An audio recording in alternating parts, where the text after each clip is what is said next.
एक गुरुजी कहीं जा रहे थे, मार्ग में एक लड़का मिल गया, जा रहा था मरने के लिए। अब छोटे बालक को देखकर, 15-20 साल का बालक, गुरु ने कहा कहाँ जा रहे हो? पहाड़ों की तरफ। कहा मरना है। कहा क्यों? परिवार वाले कहते हैं तुम्हारा भरण पोषण नहीं कर सकते। कहा चलो हमारे साथ गुरुकुल में रहोगे। कहा क्या काम करना है? कहा काम तो अब जो तुम्हारे योग्य होगा बता देंगे। लड़का भोला भाला था, कहा मेरे से काम नहीं होगा। कहा कुछ तो करोगे? कहा खाने का काम कर लेंगे, जो सेवा दोगे कर लेंगे। गुरुजी ले आए उसे। अब गुरुकुल में तो 2 समय भोजन मिलता, इसकी आदत 3 समय खाने की। अब 2 समय भोजन मिले, गुरुजी के पास आ गए तीसरे समय। कहा गुरुजी भूख लगी है। गुरुजी ने कहा यहाँ जो बनता है 2 समय, तीसरी बार मिलता ही नहीं। कहा आज्ञा दो तो शहर से मांग कर आऊं। कहा ऐसे कैसे मिलेगा?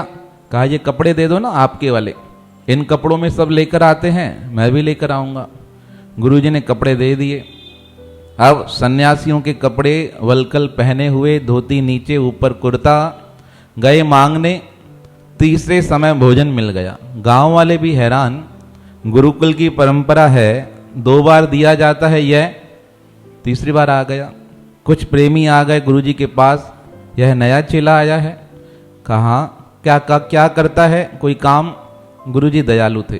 कहा बहुत सीधा है, भोला है बेचारा। कहा नाम क्या है? कहा नाम तो अब क्या रखें, भोला ही रख दिया है हमने तो, प्रेम से इसे भोला ही कहते हैं, भला मानुस है। कहा ठीक है। कहा इसे भोजन दे दिया करो। अब सबका प्रेम होने लगा गांव वालों का। यह तीसरे समय आए, भोजन लेकर आए। अब गुरुकुल में 200 विद्यार्थी और यह अकेला ही 3 समय भोजन खाता। अब एक दिन अचानक से, सब दिन निकल रहे थे, व्यतीत हो रहे थे, एक दिन एकादशी आ गई। अब गुरुजी ने कहा यहाँ सब व्रत रखते हैं, कोई खाता नहीं, कोई लेने भी नहीं जाता। अब भोला ने कहा पहले महाराज शर्त बताते तो हम आपके पास ही नहीं आते। ऐसे गुरु किस काम के जो चेले को भूखा मार दें? आप खाओ या नहीं खाओ, हमारे लिए तो समोसे बना लेते होते ना। एकादशी मानी एकादशी, पर अब गुरुजी ने कहा क्या करें? कहा महाराज मैं नहीं जी पाऊंगा, मर जाऊंगा ऐसे नहीं खाऊंगा तो। कहा अब एक काम करो, रसोई से सामान ले लो और स्वयं जाकर बनाना, किसी से मांगोगे तो पाप हो जाएगा, अपराध हो जाएगा। कहा क्या करूं? कहा सामान ले लो, नदी किनारे चले जाओ, चूल्हा बनाकर खाना बनाकर खा लेना, पर एक बात याद रखना, पहले भोग लगाना। राम जी हमारे इष्ट हैं, उनको भोग लगाने के बाद ही खाना है, ऐसे नहीं खाना। जब तक वो नहीं खाएं तब तक नहीं खाना, भोग लगाना। अब भोला चला गया, सामान लेकर आ गया नदी किनारे, बैठा सोचने लगा खाना बनता कैसे है। नदी से पानी निकाला, थोड़ा लिया, आटा गूंदा, आलू बनाए, भोग लगा के रख दिया भगवान राम के समक्ष। अब कहा गुरुजी ने आज्ञा दी है, पहले आपको खाना है, आप खाओ। अब मूर्ति कहाँ सुनती है, हम भोग कैसे लगाते हैं, भगवान के समक्ष रखते हैं, 10 मिनट रख के हमें भूख लगती है तब उठा लेते हैं। अगर विश्वास पक्का हो तो सामान वहीं पड़ा ही रहना चाहिए, और पड़ा रहेगा तो नामदेव के पास प्रकट हुए ना भगवान, स्वयं आकर भोग लगाया। अब भोला भक्त ने रख दिया, कहा भोग लगाओ, भूख लगी है। पहले ही एक समय का खाना मिला नहीं, दूसरे का समय निकल रहा है, और तीसरा तो वैसे ही नहीं मिलेगा। अब भगवान सुने ही नहीं। कहते हैं करते करते करते 10 घंटे व्यतीत हो गए, कोई प्रक्रिया नहीं। अब भूख लगने लगी, कहा खा लूं। जैसे ही रोटी पर हाथ लगाया तो गुरुजी के वचन याद आ गए, क्या करना, पहले भगवान को खिलाना। अब भगवान से कहने लगे आज मारने की प्लानिंग है क्या? पहले गुरुजी ने कहा खाना दे नहीं सकते, अब दिया है तो आप खा नहीं रहे हो, आ जाओ जल्दी बाहर खाना खा लो। अब यह बात सुनकर भगवान के दया आ गई, भगवान को, भगवान राम प्रकट हो गए, खाना खाया, सीता जी संग थी। अब 4 रोटियां बनाई थी, एक खाई राम भगवान ने, एक सीता माता ने, तीसरी उठाने वाले थे, भोले ने हाथ रोक दिया। अरे का अपने लिए बनाई है, मुझे गुरुजी ने थोड़ी कहा था तुम भी यहाँ पे आके खाओगे, ये नहीं सही है। राम भगवान ने कहा मुझे बुलाया है तो मैं खाता हूँ। कहा नहीं, तीसरी छोड़ो चौथी छोड़ो, 2 खाई ना, अब और कहीं जाके खाना। अब भगवान भी मूड में थे। कहा आज एकादशी है, कोई खिलाएगा नहीं। कहा मैं क्या करूं, गुरुजी देते मेरे को ज़्यादा तो तुमको खिला देता, ये तुमको नहीं खानी है। अब ठीक है, राम ने कहा ठीक है आप खा लो। खाकर आ गए। 15 दिन व्यतीत हुए, पुनः एकादशी आई। अब एकादशी आई, गुरुजी के पास गए। कहा गुरुजी आपकी आज्ञा अनुसार चलता हूँ, आज रसोइयों को बोल दो मुझे सामान थोड़ा ज़्यादा दें। अब गुरुजी ने कहा बेचारा भोला है, भूख ज़्यादा लगती होगी, ये जरा 3 समय खाने वाला अब 1 समय खाएगा तो सामान ज़्यादा दिया जाए। बोल दिया भंडारी को इसे सामान ज़्यादा दे दो। आज लेकर निकले 10 चपातियों का आटा। कहा बनाएंगे, अगर राम जी भी आ जाएंगे वो भी संतुष्ट, हम भी संतुष्ट। लगा भोग लगाने, खाना बन गया, तैयार हो गया। भगवान के आगे थाली रखी, आ जाओ। अब भगवान आए नहीं। अरे कहा देर से भी तो आओगे ना, और कहीं सब जगह खा पी के आते हो, पहले यहाँ आ जाओ फिर चले जाना। भगवान देखो कोमल स्वभाव पे, निर्मल मन जन सो मोहे पावा, मोहे कपट छल छिद्र न भावा। निश्चल मन पर, निर्मल मन पे परमात्मा प्रकट हो जाते हैं। आज प्रकट होकर आ गए भगवान राम और सीता मैया, और साथ में कौन थे, हनुमान जी। कहा ये क्या, मैं सोच के आया था 2 लोग बढ़ेंगे, ये कौन बढ़ गया। और हनुमान जी पूंछ लंबी ऐसे हिलाते, हनुमान जी को प्रणाम किया। कहा प्रभु आपकी तो एकादशी होगी ना। हनुमान जी ने कहा सब खा रहे हैं, मेरी एकादशी कैसे, तुमने बुलाया है। कहा मैंने तो राम जी को बुलाया। कहा राम जी के साथ हम सब आते हैं। कहा ठीक है। अब 10 रोटियां बनकर तैयार थी, राम जी ने खाई, राम जी के लिए 2 निकाली, सीता मैया के निकाली 2, अब 2 हनुमान जी के लिए भी निकाल दी। तब कितनी बची अपने पास, 4। ऐसे खाने वाले तो लक्ष्मण जी भी प्रकट हो गए। हनुमान जी से कहा ये कौन है। कहा देखते नहीं हो मूर्ति में हम साथ रहते हैं, लक्ष्मण जी राम जी, हम उनको प्रणाम किया। कहा ये तो एकादशी भी होंगे ना, देर से आए हैं। कहा नहीं नहीं ये भी खाएंगे। देखो मन निर्मल हो तो भगवान भोग स्वयं स्वीकार करते हैं। अब उनके लिए भी रोटी निकाल दी और माथा पकड़ लिया अपना। हनुमान जी ने कहा क्या हुआ। कहा तुम्हारे मेंबर बढ़ते जाते हैं या आज ही बढ़ाए हैं। हनुमान जी ने कहा वैसे तो हम नहीं जाते कहीं भी, पर कोई प्रेम से बुलाता है तो हम आ जाते हैं। भोला कहने लगा मैंने तो बुलाया नहीं था, मैंने तो सिर्फ राम जी को बुलाया था, आप तो अपने आप आ गए। कहा वो हमारा एग्रीमेंट साइन है, कोई राम जी को बुलाएगा तो हनुमान जी आएंगे, और हनुमान जी को बुलाएगा तो राम जी साथ आ जाएंगे। कहा ये कैसा एग्रीमेंट हुआ, इसमें तो दिक्कत ही दिक्कत है। हमारे साथ साइन है ना इनका एग्रीमेंट, भाई साईं जाएंगे तो प्रेमी साथ चलेंगे, और प्रेमी जाएंगे तो साईं आ ही जाएंगे। तो अब भोले ने कहा बची तो 2 रोटियां। अब जैसे ही 2 रोटियां खाने वाले थे, राम जी ने इशारा किया हनुमान आज रोटी बहुत अच्छी बनी है। कहा प्रभु बात तो सही है, भूख तो लग रही है, खा लूं। ऐसे उठाने का प्रयास किया, हनुमान जी का हाथ रोक लिया। अरे कहा खाना अच्छा बना है वो ठीक है, खुदा के बनाया करो, मैंने बनाया तो खाते जा रहे हो। अब अगली बार मैं खाना नहीं बनाऊंगा, जिसे खाना होगा खुद आकर बनाएगा। 2 रोटियां खाकर तृप्त होकर वापस आ गए। पहुंचे आश्रम, गुरुजी ने कहा भोला कैसा रहा दिन। बहुत पूर्ण गुरुदेव थे। कहा गुरुजी बहुत अच्छा रहा, कुछ बोला नहीं। 15 दिन बाद पुनः एकादशी, वही प्रार्थना गुरुजी सामान बढ़ा देना। कहा कितना चाहिए। कहा गुरुजी 1 किलो आटा चाहिए। अब गुरुजी के मन में संशय हो गया, 4 रोटी से 10 हुई, 10 से कितना हो गया 1 किलो आटा। कहा क्यों।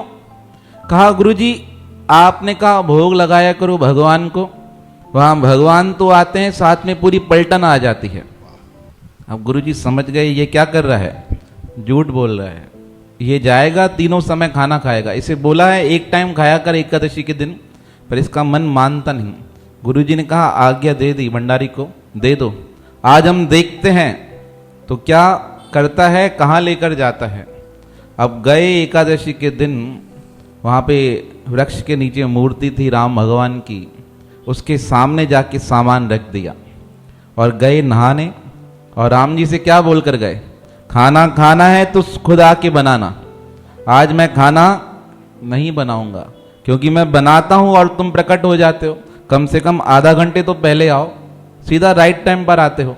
कई भक्त लोग प्रेमी राइट टाइम पर आते हैं ना, भाई भंडारा बन के तैयार होता है और प्रकट हो जाते हैं। उनका सत्संग से, भजन से, कीर्तन से दूर दूर तक वास्ता ही नहीं। वो कहते हैं भोजन मिला मन क्या हो गया। उनसे पूछो ना आज देर से आए, अरे कहा महाराज जी वो जल्दी आ गए थे, हम तो राइट टाइम आए हैं, हम अपने टाइम पर समय पर ही आए हैं। भगवान को कहा आप राइट टाइम आ जाते हो, पहले आके बना लेना। अब भगवान तो समझ गए ये जिद्दी भी है भोला भी है। भगवान ने कहा सीता माता को चलो आज तो खाना बनाना ही पड़ेगा, नहीं तो आज भोजन नहीं मिलेगा। वो नहाकर आया, बैठ गया अपने ध्यान में। अब थोड़ी देर गुजरी, राम जी से कहा खाना बनाओगे या नहीं बनाओगे, कोई आवाज ही नहीं है। कहा नहीं बना रहे हो तो मैं 2 रोटी बनाकर अपना खाकर जा रहा हूं, तुम्हें भोग लगाना भी ठीक नहीं।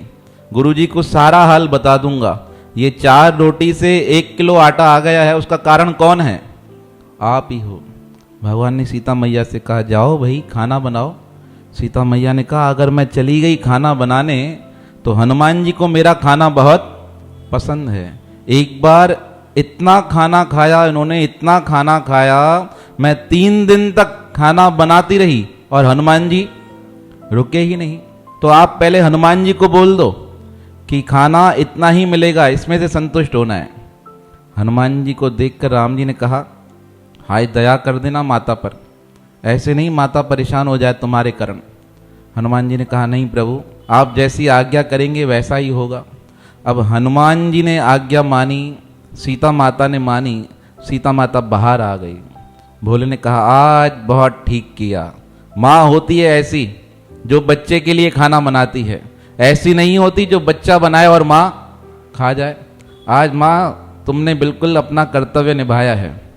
अब माता सीता पानी लेकर आई और आटा गूंदा, आटा गूंदा बना रहे थे।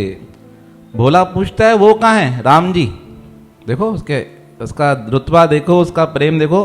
कहा मैया राम जी कहाँ हैं, कहा वो बाद में आएंगे। कहा आज भी बाद में आएंगे, आना चाहिए, थोड़ी हेल्प करे, सहायता करे आपको। राम जी भी आ गए भोले स्वभाव पे, प्रकट हो गए। पूछा क्या करना है भोला, कहा माता को हेल्प करो, चूल्हा बना कर दो, वैसे मैं आके बनाता हूँ। कहा चूल्हा मैं बनाऊँ, कहा बनाओ क्या बड़ी बात है, खाना भी तो आप खाते हो, एक को बुलाते थे 4 को लेकर आते थे, आज बना लो। अब भगवान राम स्वयं अपने हाथों से चूल्हा बना रहे थे। ऐसे जो देखा हनुमान जी, तो हनुमान जी भी आ गए। हनुमान जी ने कहा प्रभु क्या कर रहे हो, मैं बनाता हूँ। तो भोला कहता है एक ही काम नहीं है, इन्हें ये करने दो, जाओ झाड़ू लगा के आओ। 4-5 जने बैठोगे, आज तुम्हारे साथ 10 लोग और आएंगे, उनके लिए सफाई कर दो। हनुमान जी को गुस्सा तो बहुत आया, एक साधारण सा कलयुग का बच्चा मुझे क्या कहता है झाड़ू लगाने के लिए। हनुमान जी को देखकर राम जी ने कहा अरे भोला भक्त है बेचारा, मन का सच्चा है, शांत हो जाओ, लगा दो झाड़ू। अब हनुमान जी अपनी पूंछ से क्या कर रहे थे, झाड़ू लगाने लगे।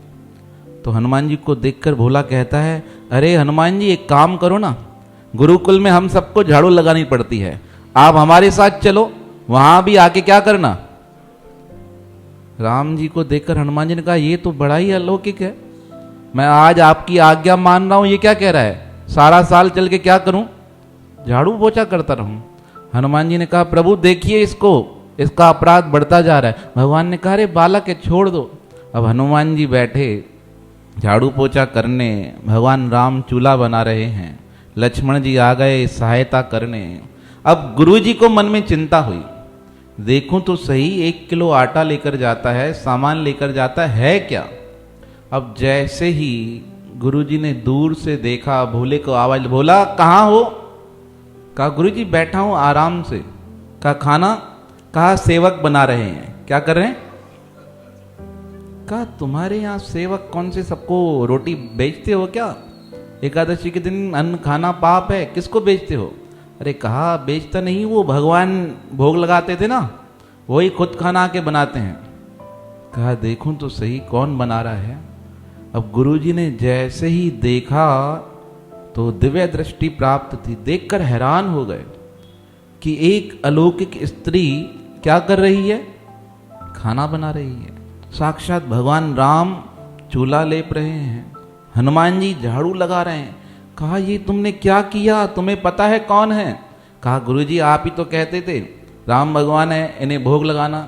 2 बार एकादशी को भोग लगाया, सारा खाना यही खा गए। आज मैंने कहा खाना खाना है तो स्वयं आकर बनाना पड़ेगा, आज बनाने आए हैं। इस प्रकार देखकर गदगद होकर गुरुजी आगे लेकर गए और गुरुजी ने कहा प्रभु इसे क्षमा करना।